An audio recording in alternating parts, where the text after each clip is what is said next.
Seguimos con Luis Ibérico. Bueno, estábamos en tu etapa universitaria y lo primero Una etapa muy movida. ¿Por qué? Tengo 2 expulsiones. ¿Qué? Pero por política.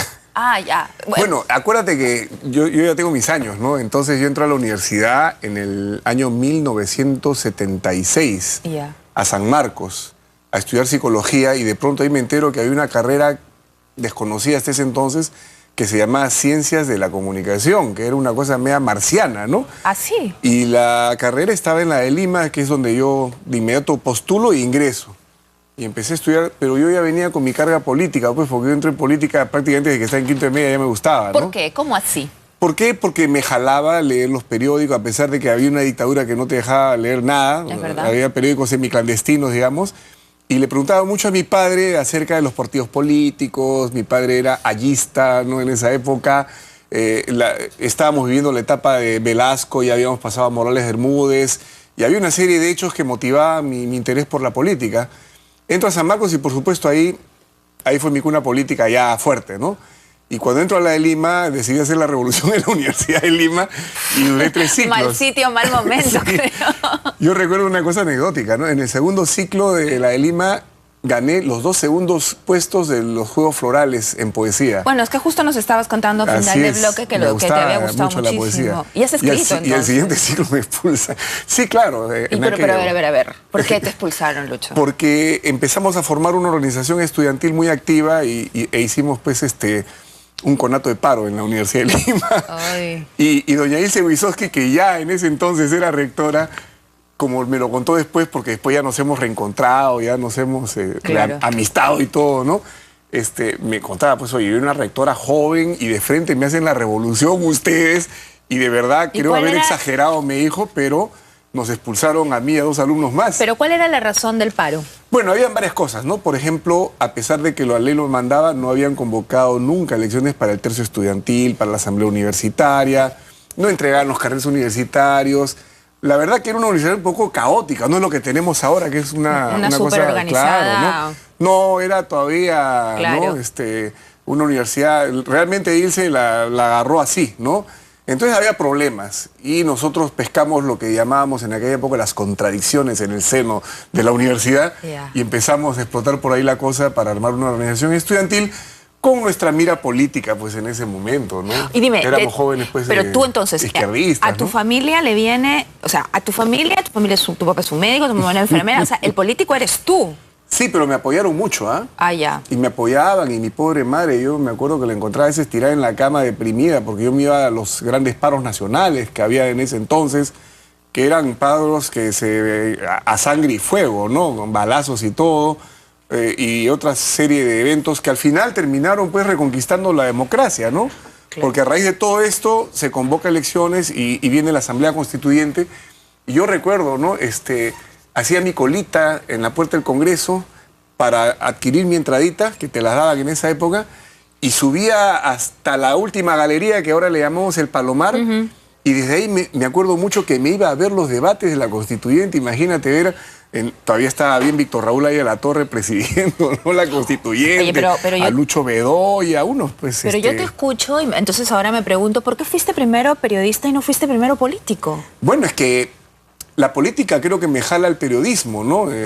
Me interesaba mucho estos temas y cuando veo que había una carrera como Ciencia de la Comunicación y dentro de ella el periodismo, dije, caramba, esto para mí es fascinante, ¿no? Quizás te jaló el lado de la denuncia, que además de hecho fue por lo que brillaste en el periodismo. La denuncia, el reportaje también me ha gustado mucho. El reportaje es el género que más he disfrutado, creo yo. ¿Has sido un reportero de la época del terrorismo? Es que, claro, que has recorrido, pero de cabo a rabo todo el país. El BRAE, tengo unos reportajes ahí que hasta ahora yo estoy recorriendo colegios y universidades con un programa que hemos desarrollado en el Congreso que se llama Terrorismo Nunca Más, para hablarles a los jóvenes de lo que ha sido el terrorismo. Qué bueno. ¿no? Y les paso un video de los muchos que tengo, en el cual participé en una operación militar que duró como 15 días en la selva, ¿no? Y donde terminamos trepando una enorme montaña y caímos sobre una base de Sendero Luminoso. Hubo enfrentamiento, todo, y logramos rescatar a 40 esclavos, a chánicas, colonos también, y sobre todo niños, criaturas famélicas, pellejito y hueso. Y yo recuerdo que me impactó haber entrevistado a una jovencita que con total, vamos a decir, tranquilidad y la mirada un poquito perdida, me decía, me contaba ahí, ¿no?, que esa noche, que menos mal que llegamos, porque esa noche la iban a matar los de Sendero. ¿Por qué? Le pregunto, porque estaba enferma. Y a los enfermos los matan, sí, porque dice que somos carga parasitaria. ¿Y cómo los matan? Ahorcando nos matan. ¿Y a cuántos iban a matar? A varios, estábamos todos llorando. O sea, mira, y esas cosas las estoy pasando para que los muchachos, los jóvenes, los chicos de quinto de media, lo vean, ¿no? Para que vean lo que era Sendero Luminoso, ¿no? Una cosa polpotiana, una cosa terrible, ¿no? Un desprecio por la vida. Y el reportaje termina cuando llegamos a la base militar y logramos devolver a una chiquita que tenía unos 17 años a su padre. Sendero la había secuestrado hacía, creo, 5 o 6 años. Dime, y cada vez que ibas y cada vez que te llamaban, ¿cuál era tu sensación? Porque, digamos, hay quienes... Porque cada uno tiene una vocación, ¿no? Cada uno tiene un... resiste más una cosa que la otra. Tú has hecho muchos. ¿En algún momento dijiste, esta vez no quiero ir? La verdad que era, bueno, tenía menos años y uno es un poquito más avesado, ¿no? Ya. Y me parecía impresionante estar en el momento que se estaba viviendo el país en una zona donde la gente lo conocía gracias a nuestro programa televisivo. ¿En cuál estabas ya? En Contrapunto. Siempre estuve en Contrapunto.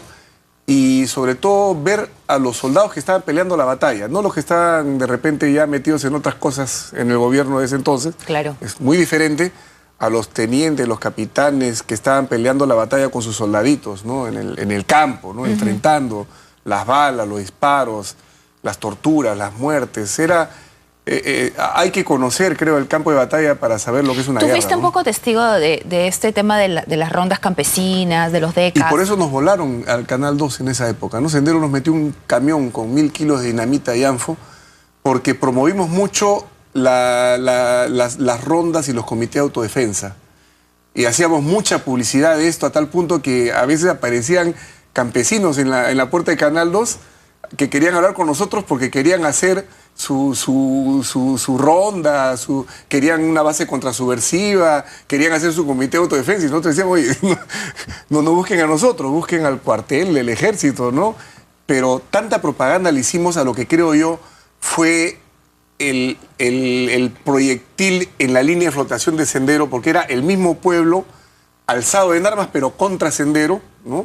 Ese pueblo donde Sendero se infiltraba, con las rondas campesinas y los comités de autodefensa se logró sacar a Sendero en medio, que una noche, pues recuerda, a las 12 de la noche, cuando salían los periodistas del noticiero, hicieron estallar un camión de dinamita y anfo, ¿no? 1000 kilos, donde muere mi gran amigo, ¿no? Alejandro Pérez, y 2 vigilantes que pelearon con revólver contra senderistas que atacaban con fusiles de guerra, ¿no? Recuerdo, fue terrible. Yo vivía cerca, fue horrible, la detonación. Sí.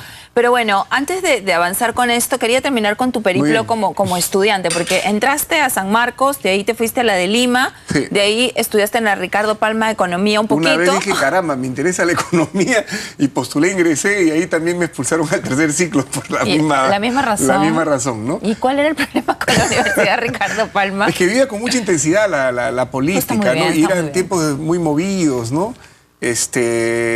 Habíamos salido de una dictadura militar, qué sé yo. Ya, pero ¿cuál fue el reclamo puntual? Ahí, a ver, ¿te acuerdas? Bueno, en economía queríamos que construyan nuestro pabellón porque estábamos todavía en los gallineros, ¿no? También la universidad era todavía... Claro, recién estaba. Nada que ver con lo que es ahora, claro, ¿no? Claro. Entonces, por ahí... Por ahí agarraste, sí. Agarraste vuelo. Y dijeron que este tiene antecedentes, así que me sacaron de ahí. Oye, dime una cosa, ¿y cuando tú vivías con tus padres? Me apoyaban en todo. Pero tú cada vez que llegabas y mamá, me han votado, mamá, me han votado. Sí, pues, pero decían, bueno... Además tenés un hermano médico que haber sido un vocación. ejemplo. Tú habrás sido la oveja recontra renegra de tu familia. Mira tú. Sí, pero la verdad, mucho apoyo. Te apoyaron. Siempre, Qué ¿no? maravilla. Porque, y con mi hermano, y yo soy así con mis hijos, ¿no? Lo que tú quieras hacer, eso será, ¿no? Entonces veían que tenía una venita política por ahí, y tenía unas ideas con las que discrepábamos, pero en fin, ¿no? Me apoyaron muchísimo. Ahora, antes de entrar al 2 estuviste en prensa escrita, ¿verdad? Ah, sí, y no quería salir de ahí. Cuéntanos. Porque me encantaba escribir. Por eso, se condice mucho más con aquello de la poesía y los juegos florales que pasé por el diario El Observador, que fue un diario muy interesante que fundó León Rupp hasta que tuvo problemas, tuvo que arrancar y quedó como diario cooperativo, y cuando estaba en crisis ahí me fui a pedir mi primera chamba, ¿no? Porque sabía que me iban a contratar ya que no le pagaban a nadie. Claro. Entonces, ahí hice mis pinitos y de ahí pasé a un diario un poquito efímero, pero que La Noticia se llamó. Sí. Pero me sirvió para contactar con más y más gente del medio y terminé en el diario Hoy, en la época del joven Alan García que recién entraba al gobierno y que la verdad despertaba mucho entusiasmo. ¡Qué barbaridad! ¿No? Y la gente casi no se acuerda.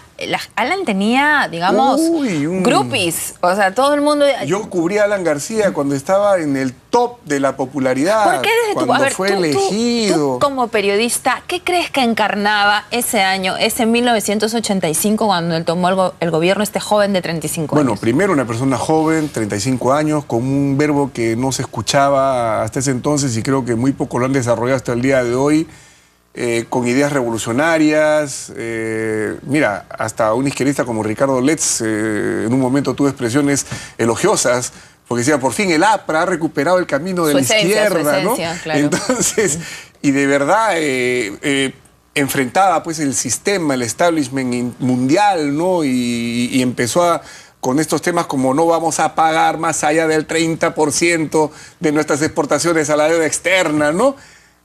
Y todo eso se vino abajo, pues, porque descubrimos que finalmente la economía es otra cosa, ¿no? Es que ahí lo descubrimos todos de porrazo. Claro, de porrazo, o sea... De porrazo, porque los 3 primeros años fueron magníficos y de ahí vino... Claro, porque te congelaba los precios, te protegía la producción nacional versus las importaciones... O sea, todos los errores que se cometieron en esa época, pues creo que han sido una gran lección para el país, ¿no? De que bueno, y para él mismo también. Y para él mismo. Así, para él mismo, así es.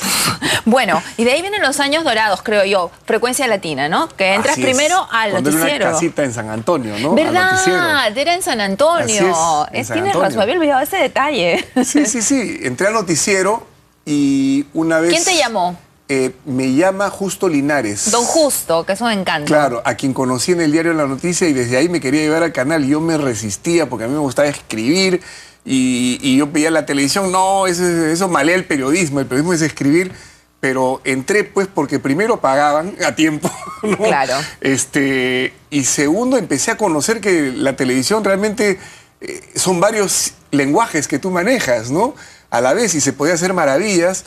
Entonces ahí me quedé prendado del periodismo televisivo. ¿Cuánto tiempo estuviste en el 2? Bueno, desde el 85. Desde que tenía 2 años, el Canal 2 de existencia, hasta el 70. ¿Cuándo fue que nos tomaron con las tanquetas? 97. 97. ¿No? Y de ahí regresé ya cuando recuperamos la democracia. Aquella el canal, vez estuve que 6 meses, ¿no? ¿Te acuerdas de ese regreso? Claro. Ahora, esta curiosidad tengo yo. Cuando tú entraste estaban los Winter y estaban el señor Yves, estaban los dos. Los dos. Y se produjo el autogolpe, pero al comienzo el canal apoyaba a Fujimori. Tú fuiste testigo del momento que todo viró. Sí, claro. Cuéntanos. Bueno, todo comienza cuando Baruch me llama, nos reúne un día para contarnos que habían estado haciéndole una serie de ofrecimientos publicitarios a cambio de conversar la línea periodística del canal. Ahora, ¿qué motivó a Baruch a distanciarse de esa manera y denunciar un tema tan grave? Ya tendrás que entrevistarlo a él, creo, ¿no? Para que lo cuente. Él decía que había abierto los ojos, que había visto la realidad de este gobierno, que se apoyó sobre todo porque había una decisión de terminar con el terrorismo, entre otras cosas, ¿no? Y también por las medidas económicas que se tomaron, que generaron también un apoyo. Pero después, de pronto, todo cambió y me encarga a mí la dirección de Contrapunto en ese momento. Es que, digamos, la decisión de Baruch Hipcher, en todo caso, al margen de sus motivaciones, que ojalá me acepte una entrevista y me aceptara. Así es.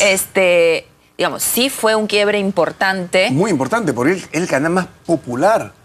Y era el programa más visto. Claro, y las denuncias. O sea, fue un primer golpe mediático que ningún otro canal de señal abierta daba en ese momento. El Canal 2 yo creo que ha sido un canal con mucha historia, ¿no?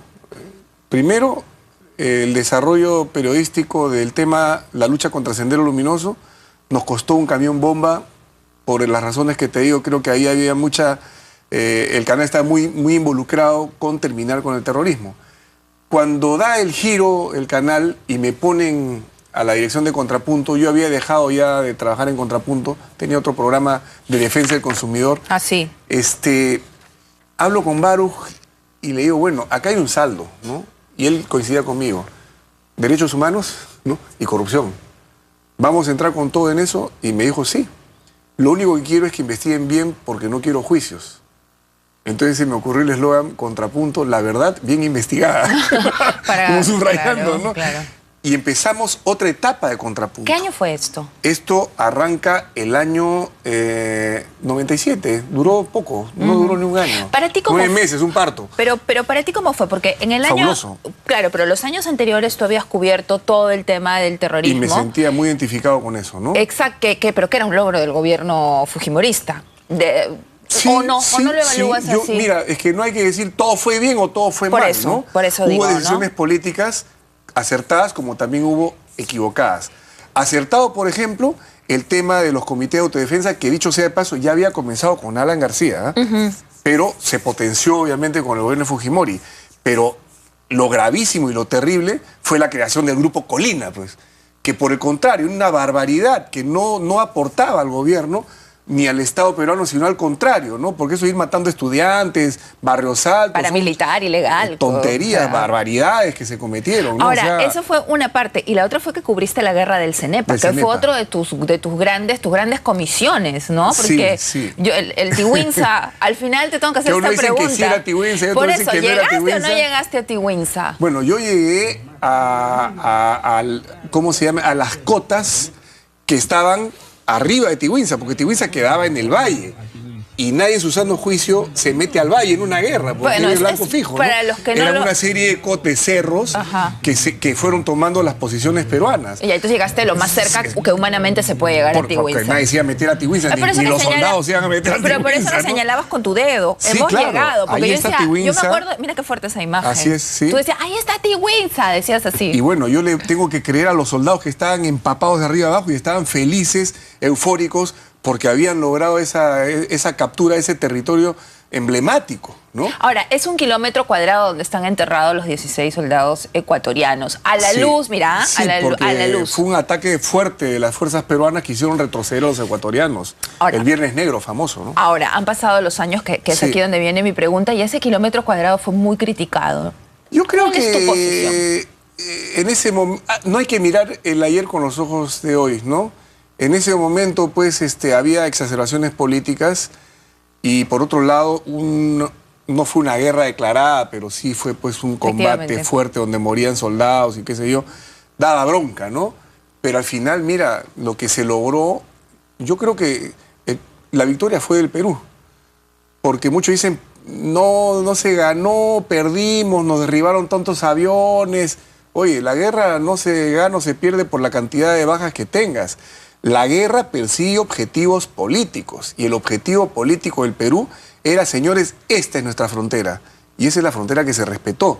A cambio del kilómetro cuadrado, bueno, pues no todo es 100% y lo mejor es haber logrado la paz con Ecuador y mira, hoy en día, ¿quién habla de conflicto peruano-ecuatoriano?